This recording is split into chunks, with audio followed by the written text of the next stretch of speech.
La Biblia rebosa en figuras literarias, tanto que al momento de leerla, ya quisiera yo tener memoria para recordar no solo el contenido espiritual, que es lo más importante, claro está, sino también la belleza, la elocuencia, la hermosura con la que prescribe sus enseñanzas. Cuando hablo de figuras literarias me estoy refiriendo a lo que los libros llaman tropos o figuras retóricas, que son simple y sencillamente giros del lenguaje que se emplean para embellecer el discurso. Dije que la Biblia rebosa en esos tropos. Sus fines, bueno, persuasivos, estéticos, doctrinales.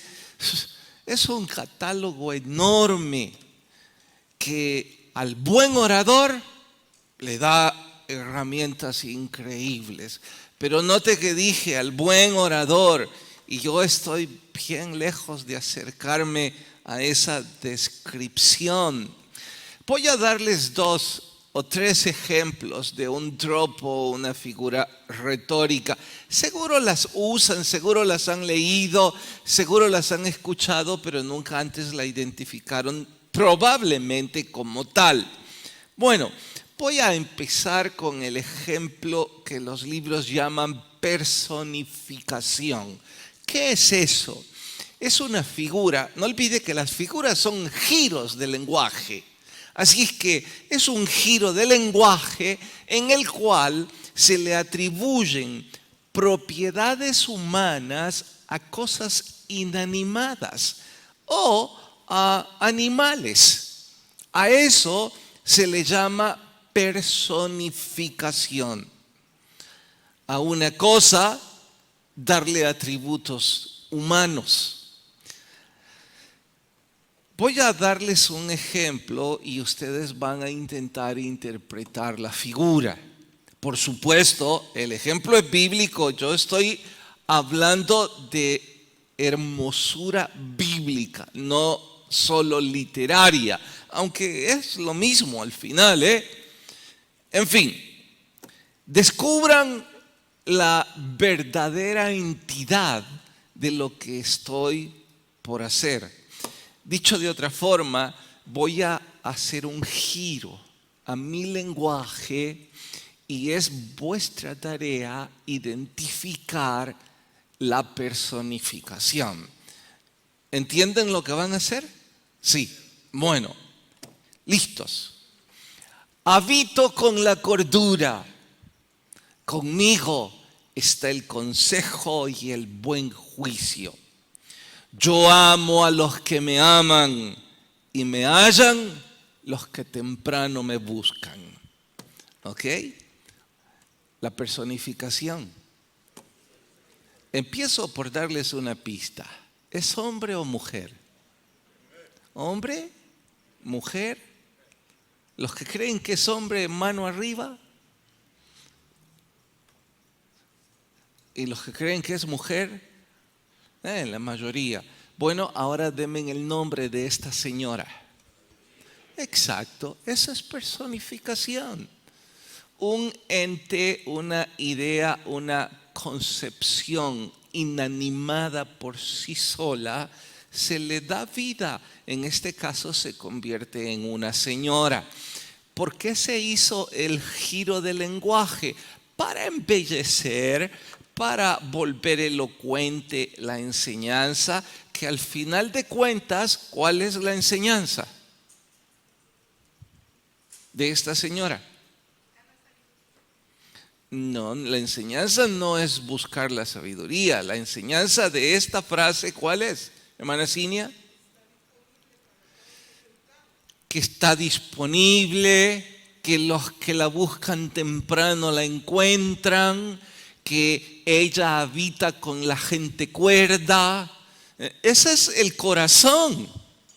Pero en lugar de decirlo en simple español, se hace un giro del lenguaje, se embellece, se le da elocuencia, por supuesto, con fines estéticos, fines persuasivos, fines doctrinales. Y me imagino yo que la mayor parte de nosotros está más atenta a ese tipo de lenguaje. Bueno, voy a darles un segundo ejemplo. Hipérbole es una figura en la que se exageran las expresiones. Una vez más, el giro del lenguaje, una expresión casi cotidiana se exagera. Un simple ejemplo. ¡Ay! Casi me muero del susto. Oiga, usted no se está muriendo, ni está agonizando, ni nada cercano. Sí, ya lo sé, solo fue una exageración. No está mintiendo, está embelleciendo la frase, está recalcándola.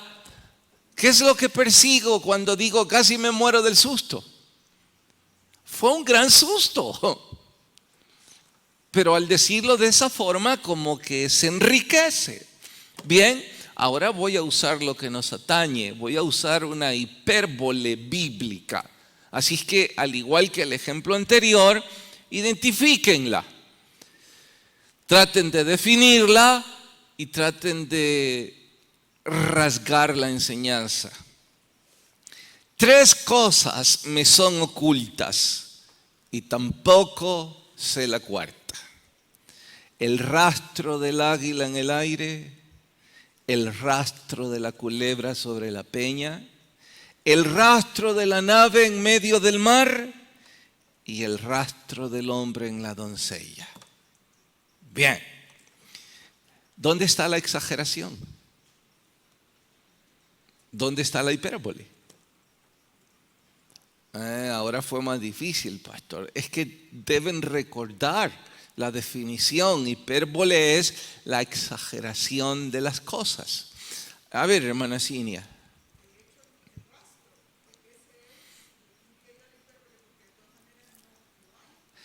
Está yendo hacia el corazón de la enseñanza, pero no está ahí la exageración. Bueno, lo pasaron por alto. ¿Cuántas cosas les son ocultas? 3. Pero aún la cuarta tampoco la sé. ¿En realidad las cosas ocultas en la vida son solo 3? No. ¿Quién sabe cuántas son? Él dice 3 con exageración para estimular el intelecto y que usted trate de descubrir el rastro del águila en el aire. ¿Puede? ¿El rastro de la serpiente sobre la peña? ¿Puede? No. Bueno, solo está exagerando el número. Y dice, pero tampoco sé la cuarta. Eso sería, tampoco sé las otras 800. Bueno, ahora el escritor elocuente, el que ya revistió de hermosura la literatura misma, no es embellecer su lenguaje lo que quiere, sino darnos una enseñanza a recordar. ¿Cuál es en este caso?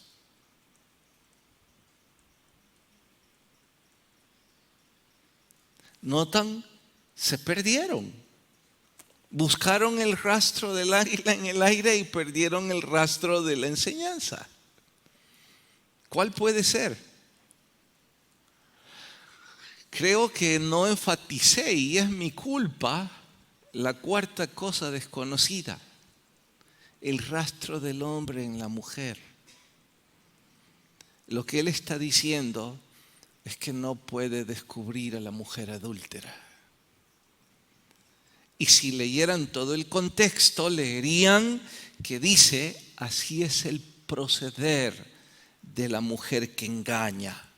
Come, limpia su boca y nadie la descubre.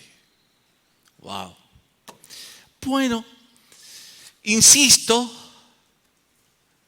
recursos para embellecer y acrecentar la enseñanza en nuestra mente.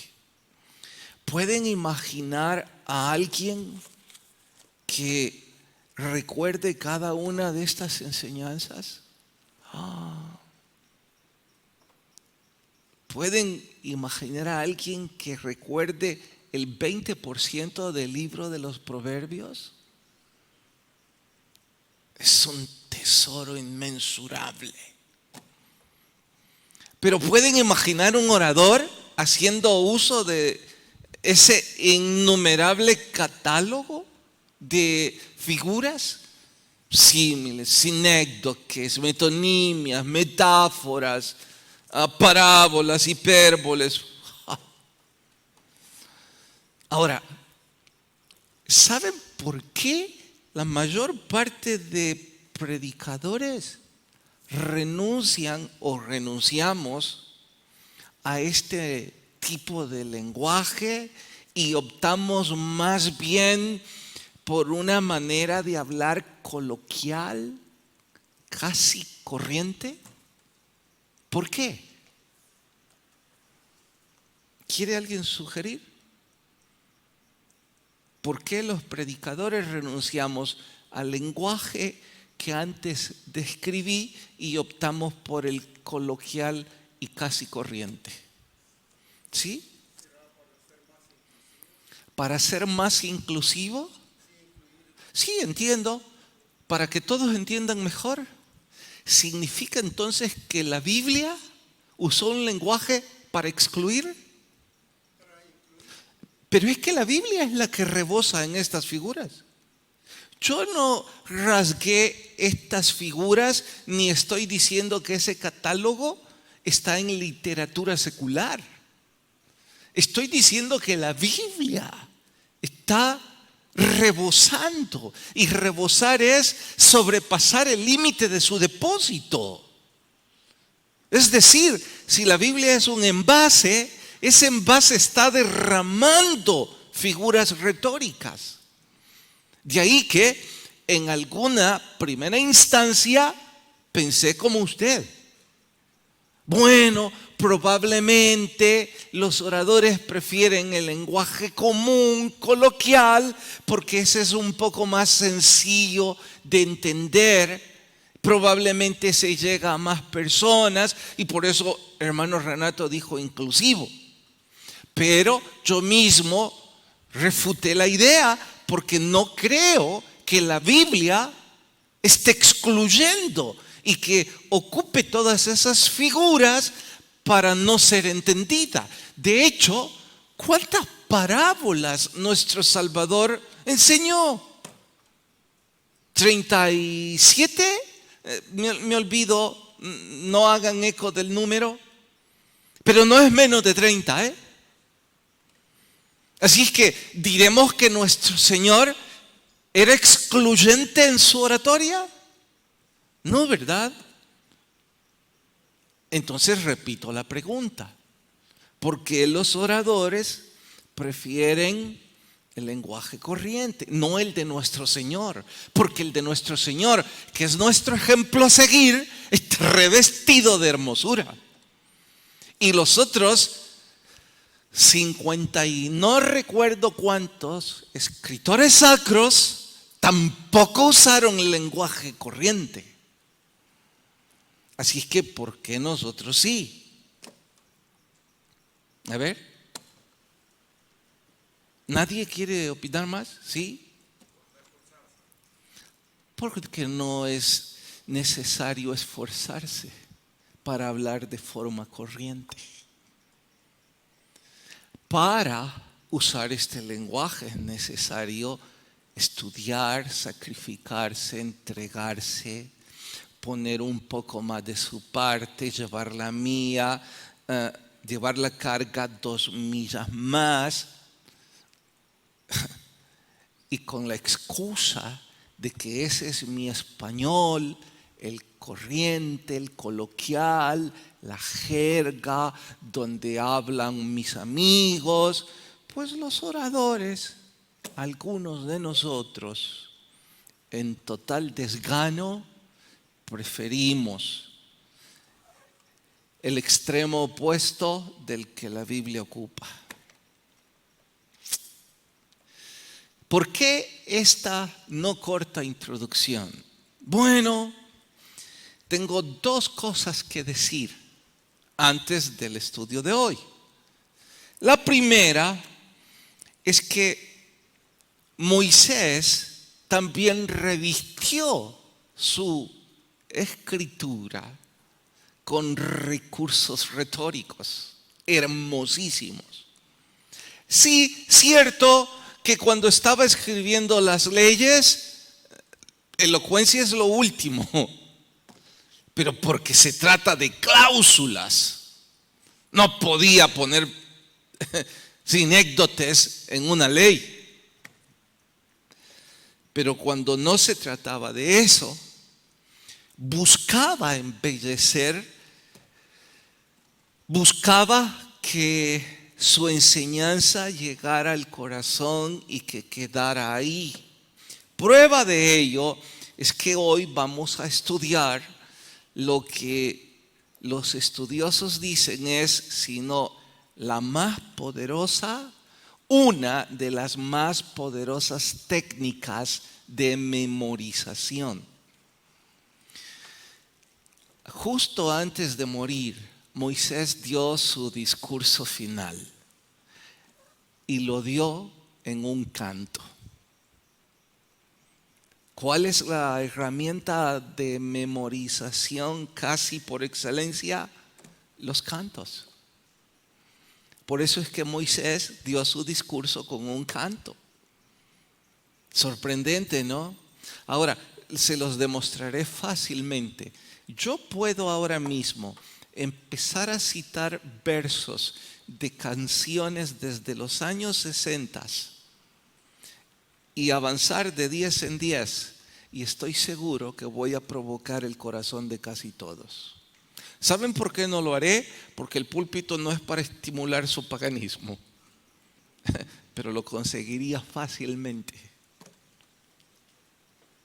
Y de inmediato sus mentes dirían, es de fulano.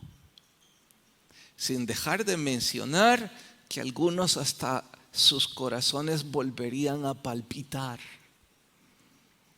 y volverían a sentir mariposas.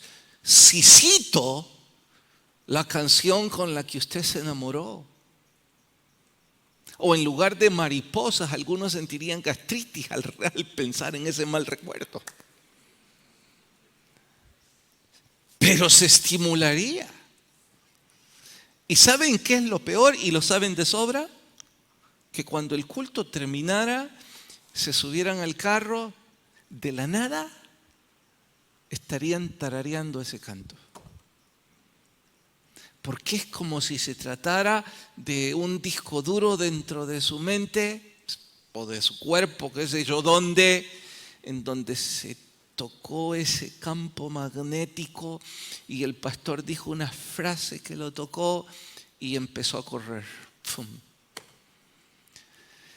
Esa es la razón por la que Moisés dio su discurso final con un canto y les dijo, lo cantarán cada vez y lo enseñarán a sus hijos y por la posteridad van a tener esto como parte de su vida. Es como un himno nacional.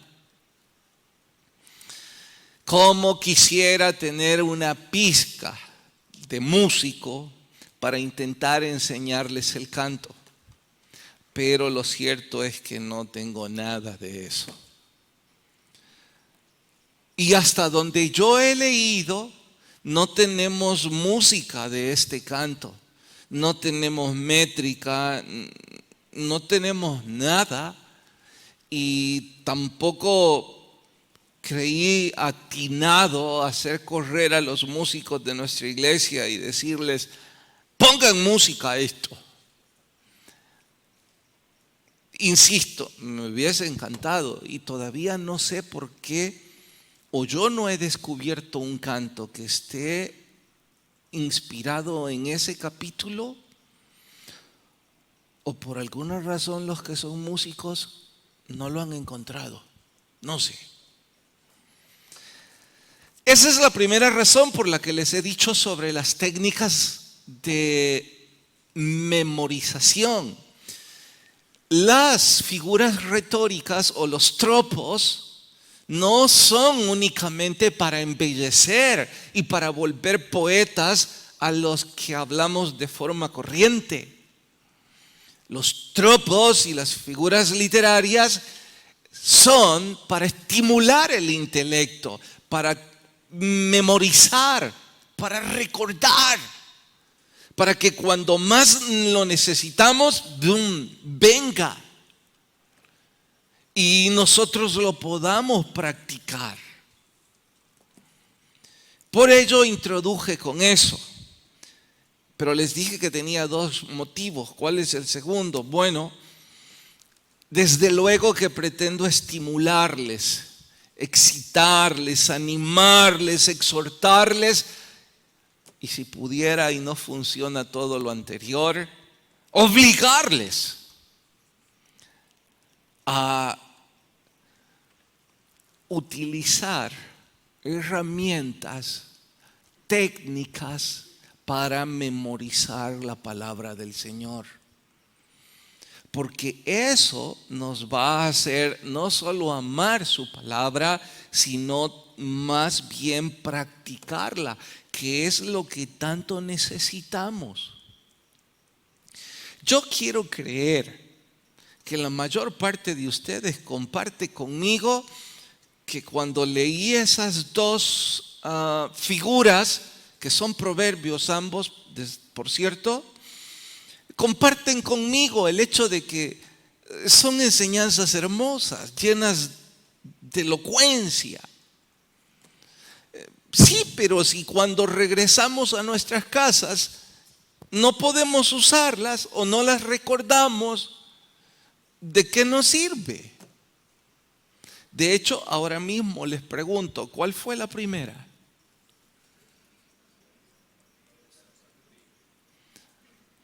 ¿Cuál era la enseñanza de la sabiduría?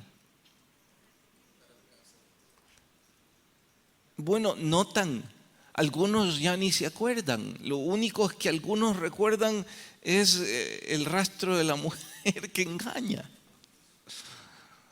Pero la primera, que a mi gusto es mucho más necesaria, muchos la olvidaron ya y no llevo ni 10 minutos de haberla dicho. Y no es porque usted no se aplicó en este estudio, no es porque está distraído. Bueno, eso espero, a lo mejor sí ya le adormecí. Es porque nuestra mente no está entrenada. Es porque nuestra mente no practica.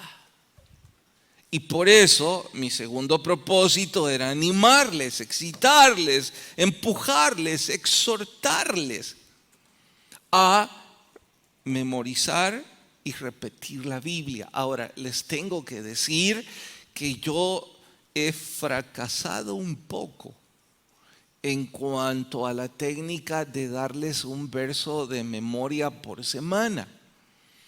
Los que son parte del club de lectura saben que nos esforzamos por memorizar un versículo cada semana. Pero ahora yo hago público que no lo estoy memorizando como yo quisiera. Y que la tecnología, quizás por mi edad, me vuelve perezoso. Cuando estoy con el teléfono, lo escribo rápido, lo tengo allí en la pantalla, el verso, pero si más tarde, que surja, repetirlo, me cuesta un mundo. Así es que no estoy del todo satisfecho. Y mientras estaba leyendo todo esto, también empecé a buscar técnicas de memorización. Y para sorpresa mía, en esas técnicas descubrí que los estoicos practicaban mucho precisamente la repetición para poner en práctica sus principios. y les quiero recomendar, hoy solo se los diré así superficialmente. Una de las técnicas que más recomiendan o recomendaban, porque parece que la corriente de los estoicos está desapareciendo, que no la estoy promoviendo, solo dije que es una corriente, recomendaban mucho precisamente el escribir repetidas veces lo que usted quiere memorizar. Y eso no es una técnica nueva. Al contrario, es una técnica que desgraciadamente está desapareciendo. Y creo que los culpables o la culpable de que desaparezca tan enriquecedora técnica es la tecnología. Porque ¿se acuerdan cómo aprendimos a escribir los de mi generación? Haciendo planas. ¿Se acuerdan cómo nos obligaron a mejorar nuestra letra? Con planas de caligrafía. Pregúntele a los millennials, ni siquiera saben definir caligrafía. No saben qué es eso. Y luego dígales que escriban un párrafo. Usted necesitará conocer un poco sobre filología, lingüística y símbolos antiguos para traducir lo que están escribiendo. ¿Por qué es una letra? ¿Recuerdan que en mi generación eso no nos lo permitían? Si hacíamos mal la A, teníamos que repetir 100 veces la A. Sé que algunos están diciendo, los jóvenes, sí debe estar viejo este pastor. Pero saben, para estimularles les contaré esto. Cierto que no soy ningún jovencito ya, pero tal vez no tan viejo. El otro día, un joven arquitecto de la iglesia, yo no sé si me lo dijo por piropo o por insulto. Pastor, me dijo, ¿en serio usted usó tiralíneas? ¿Dibujó con tiralíneas? Yo le dije, claro. Él insistió, mis respetos, pastor. Yo dije, yo creo que este está pensando que los tiralíneas son parte de la época de Picapiedra. Y para los que no saben de eso, todos los ingenieros, todos los que estudiaron ingeniería en mi generación, tuvimos que repetir cantidad de planas con tiralíneas. Y eso mejoraba nuestra escritura. Bueno, pero se perdió. Ahora les quiero, y no estoy malgastando mi tiempo, estoy seguro de esto. Quiero animarles, escriban la Biblia. Los versos que quieren memorizar, escríbanlos. Todos los días. Tengo 2 semanas haciéndolo. Ahora mi cuaderno está lleno no solo de mis apuntes o sermones, y ya no ocuparé computadora para escribirlos. Los voy a escribir mejor. Sobre todo lo que quiero recordar, porque ahora mismo no me recuerdo de Isaías 1:18. ¿Cómo no? Si me acuerdo. A ver, ¿quién me ayuda a empezar? Si tus pecados fueran como la... ¿verdad que empecé mal? Ya ve. Es venir luego, dice Jehová, y estemos a cuentas, dice Jehová. Si vuestros pecados fueran como... Y algunos dicen, ¿y de qué está hablando, pastor? Ahí está en el club de lectura. Pero es mucho mejor si los escribo. Es mucho mejor si después de escribirlo, mejor aún si lo hago en un post-it y lo pongo en mi cartera. Y cada vez que la abro, la palabra me está golpeando. La llevo al carro y pongo el post-it ahí en el tablero. Si mi trabajo es un escritorio, bueno, en el escritorio volví a escribirlo. Me he puesto de meta escribir 5 veces al día el versículo en distintos sitios donde estoy. ¿Por qué? Porque necesito memorizar la palabra. Ahora, ustedes dirán que todo esto es una exageración, que es ajustado, que lo he sacado quién sabe de dónde. No quiero justificar todo lo que dije hasta aquí, se los quiero comprobar. Vayan a Deuteronomio 32, que es el capítulo que hoy nos compete, el canto.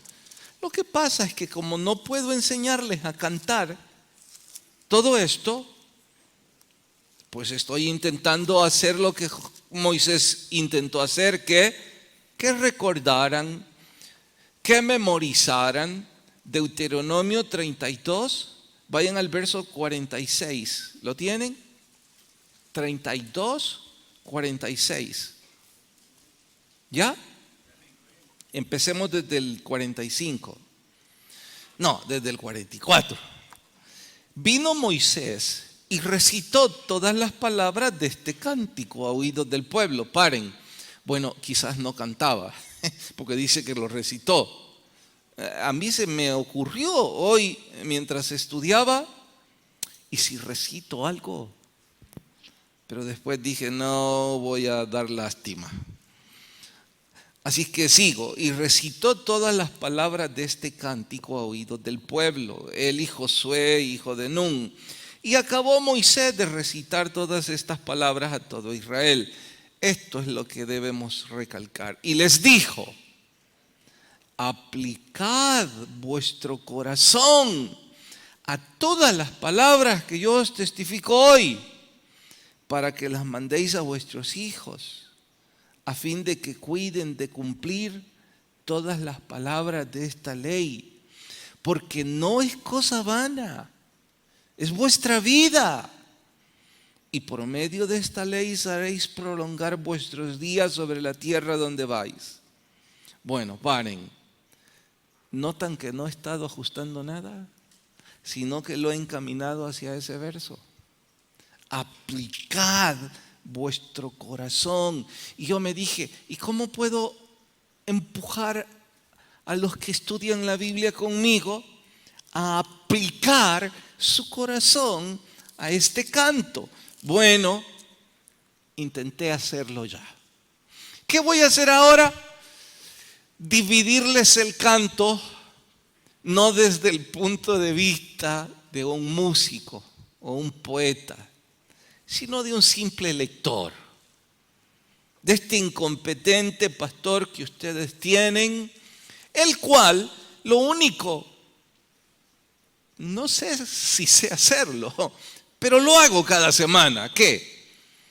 Un capítulo, dividirlo en una especie de bosquejo que les facilite entenderlo.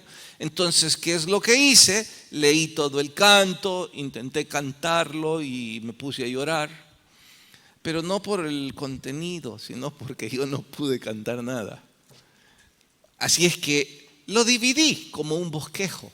Lo que voy a hacer es mostrarles ese bosquejo. Y en honor a ese bosquejo, aplicar a nuestro corazón lo que la palabra del Señor nos está diciendo. Así es que por favor empecemos con el propósito del canto, que sería el punto 1 en mi división. Está en el capítulo 31, verso 19. Propósito de este canto. 31, 19. ¿Lo tienen? Ahora pues, escribíos este cántico y enséñalo a los hijos de Israel. Ponlo en la boca de ellos, para que este cántico me sea por testigo contra los hijos de Israel. Porque yo los introduciré, y va un poco más. El propósito llega hasta el verso 23, pero por cuestión tiempo yo lo dejo hasta aquí y les pregunto, en una sola frase, ¿alguien quiere decirme el propósito de este canto? Exacto. Que todos lo memoricen para que sirva de testigo contra ellos mismos. Apréndanse este canto para que les recuerde que es su culpa cada vez que sufran, por los motivos que siguen. Apenas estoy arrancando. Bien, ¿están todos conmigo en la misma página? ¿Sí, amén? Bueno, vamos al punto 2 del canto, que yo le he llamado una introducción al canto. Está en el capítulo 32, ahora vamos al verso 1. Escuchad, cielos, y hablaré, y oiga la tierra los dichos de mi boca. Goteará como la lluvia mi enseñanza, destilará como el rocío mi razonamiento, como la llovizna sobre la grama, como las gotas sobre la hierba. Verso 5, voy saltando por cuestión tiempo. La corrupción no es suya, de sus hijos es la mancha. Generación torcida y perversa. ¿Así pagáis, pueblo loco e ignorante? ¿No es Él tu Padre que te creó? ¿Él te hizo y te estableció? Bueno, en la introducción, lo que van a encontrar cuando en su casa lean desde el capítulo 32, verso 1 hasta el 6, que me imagino y les felicito a los que están con su bolígrafo poniéndole una llavecita o poniendo la introducción, va desde este verso hasta este. ¿Qué es lo que van a encontrar? El contraste del Dios justo que les rescató, les redimió, les dio la tierra prometida, versus el pueblo loco e ignorante, que pagan con ingratitud y desdén, generación perversa. Esa es la introducción. Wow, un canto que me recuerde que mis abuelos y mis tatarabuelos y mis tatarabuelos ha sido una generación ignorante que torció el camino. Debería poner mis barbas en remojo. Es la introducción del canto. Sigo. Punto número 3. La apostasía. Vayan al versículo 15. Versículo 15, siempre capítulo 32. Y para los que están encerrando en llavecitas, es desde el 15 hasta el 18, la apostasía. Pero engordó Jesurún y tiró coces. Coces es patadas. Está diciendo que su pueblo, Jesurún, una forma de referirse a Jerusalén, en este caso, a Judá, a la tribu, se portó como animal. Engordaste, te cubriste de grasa. Entonces abandonó al Dios que lo hizo, menospreció la roca de su salvación, le despertaron a celos con dioses ajenos, lo provocaron a ira con abominaciones, sacrificaron a los demonios y no a Dios, dioses que no habían conocido, nuevos dioses venidos de cerca que no habían temido vuestros padres. De la roca que te creó te olvidaste. Bueno, esta es la apostasía. Y en este punto ya no tengo que recordar que es apostasía porque fue nuestro estudio anterior. Ahora, después de la apostasía, en el punto 4, van a encontrar la reacción del Señor. Un paréntesis. Los músicos me van a apedrear con lo que voy a decir y con todo el derecho, porque si no sé nada de música no tengo derecho a opinar. Así es que mi opinión es muy mi opinión. ¿Notan que este canto es una historia? ¿Lo descubrieron ya? Es la narrativa de una historia. Si ustedes revisan muchos de esos cantos de los años 60, 70 hasta quizás un poco los 80, son narrativas de historias. Cómo se enamoró, la razón de ese corazón roto, la declaración de tristeza de un padre que pierde a su hija. Son historias que la encontró en un café y que de allí, que estaba lloviendo. Son narrativas. Son narrativas que le hacen viajar al que canta a ese momento. Bueno, eso es esto. Y por eso digo que los músicos pueden apedrearme con justa razón, porque no tengo solvencia.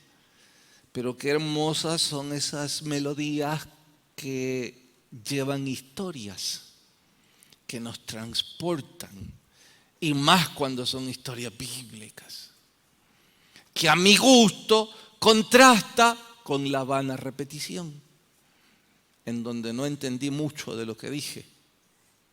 ¿Me estoy dando a entender al menos? Sí, ¿verdad? No es necesario que compartan eso conmigo. Pero a lo mejor sí, algunos músicos y poetas aquí dicen, bueno, pongámosle música a esta historia. Sería fantástico. La reacción del Señor, capítulo 32, verso 19. ¿Eso ya lo leí? No, ¿verdad? No. Después de la apostasía, ¿cómo reaccionó nuestro Dios? Y lo vio Jehová y se encendió en ira por el menosprecio de sus hijos y de sus hijas. La reacción del Señor es airarse. Y dijo, esconderé de ellos mi rostro, veré cuál será su fin, porque son una generación perversa, hijos infieles. Vayan al verso 28.